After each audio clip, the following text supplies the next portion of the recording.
Forgive the sound of all the chirping in this upcoming video. Got some chicks here in their brooder doing their chirping thing, so that'll be the sound that you hear in the background.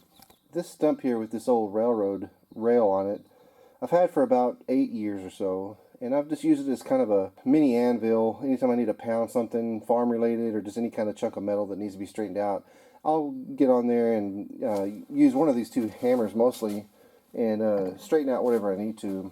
And it's worked out pretty well. I've long been into blacksmithing and had an interest in it because it's been part of my family for a long time. Back in the 1930s all the way through the 1980s, my great uncle was a local blacksmith here in the town that I live in, and he was known quite well around the town as someone that could, work on farm equipment. He had all the blacksmith tools and everything. I'm told that his shop was kind of a local hangout. A lot of men nowadays, they'll hang out at the local McDonald's or Dairy Queen and sip coffee for much of the morning and then shoot the breeze. Well, my great uncle's blacksmith shop was like that. It would be a place that people would just go hang out. But he passed away in the 1980s, and I never heard or knew what ever became of any of his old blacksmith tools. I had heard and assumed that a lot of the tools and things were probably lost due to theft, and then whatever else the family needed to sell off was long gone. But today I came across a post on a local Facebook group where somebody was offering something for sale that had historical significance of the town.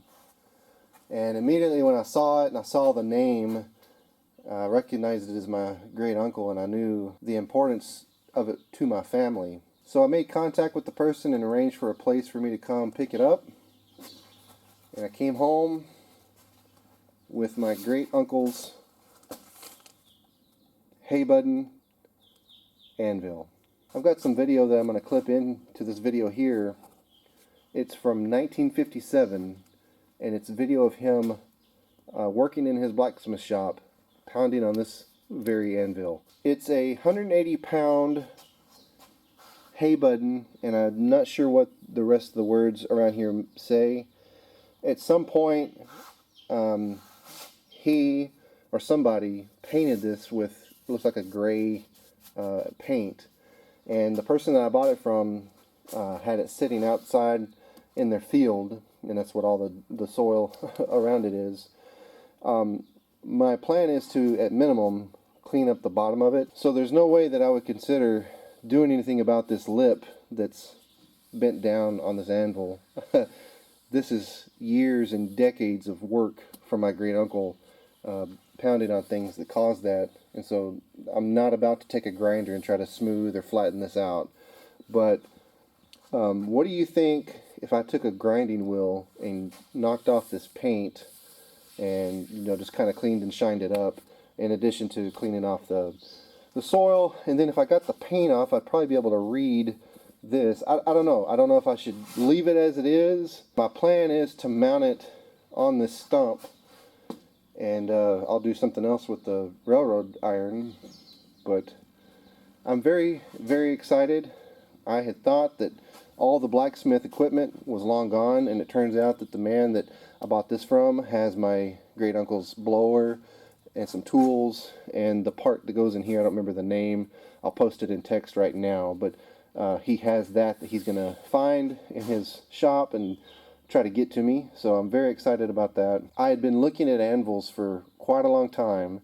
The railroad iron that I've been using is fine, but it's a little small, and I've always wanted to have an anvil in my shop. So what would you say a 180-pound Hay Budden anvil would go for? Let me know what you think they're worth, and that way I'll know if I got a good deal or not. But even if I had to pay double what I paid for this, I would have paid it just to get it back in the family. This anvil is an heirloom piece that has a lot of meaning to me.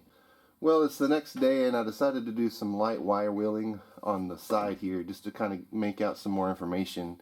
I'm going to let some of this mud that's on the bottom here dry up before I try to take off too much of it.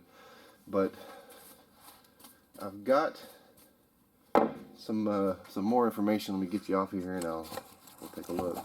So that says Hay Budden Manufacturing. So Hay Budden Manufacturing, Brooklyn, New York, and it's stamped with 181. And that's exactly what my bathroom scale said. I set it right over here on the bathroom scale before I started the video yesterday, and it said 181.8, and probably the .8 was all this muck and mud that was caked to it, plus probably some of that surface paint that was put on it.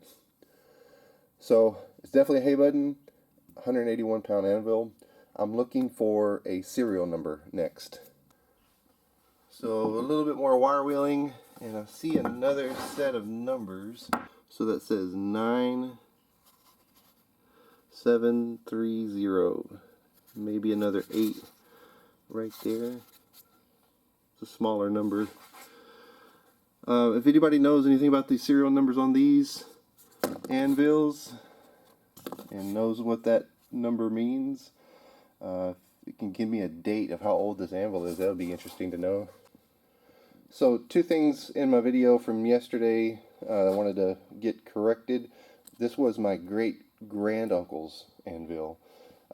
He was my great-grandfather's brother. Also, the gentleman that had this in his possession all these years purchased it from my family's estate sale of my great-granduncle's items. I knew that there had been some theft out of his workshop, but it was good to know that this never was stolen, that he purchased it at the estate sale.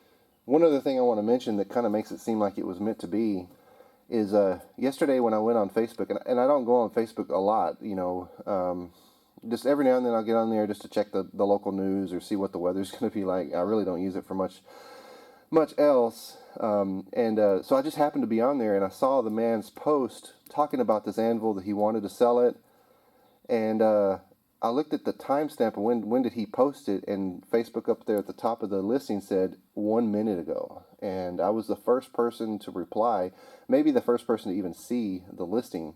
And I feel like if I had waited, you know, 4 hours, 6 hours, whatever, you know, had seen it the next day, this had been long gone. I didn't have the man as a friend on Facebook, so I tried sending him a message, and then I friend requested him because I know that messages can go in like a spam folder that sometimes people can't find if you're not friends with them. So fortunately, he did get the message and got back with me probably within 30 minutes. But man, that was a 30 minutes of just anticipation. My wife saw me checking my phone several times, just like, come on, man, write me back. Because as soon as I saw this, I knew that I had to bring it home. So I'm so thankful that the man kept it. You know, he had it in his field, and what's interesting is that it was about a mile away from where I live now, just sitting in his field all these years since the 1980s. So just so glad to bring it home.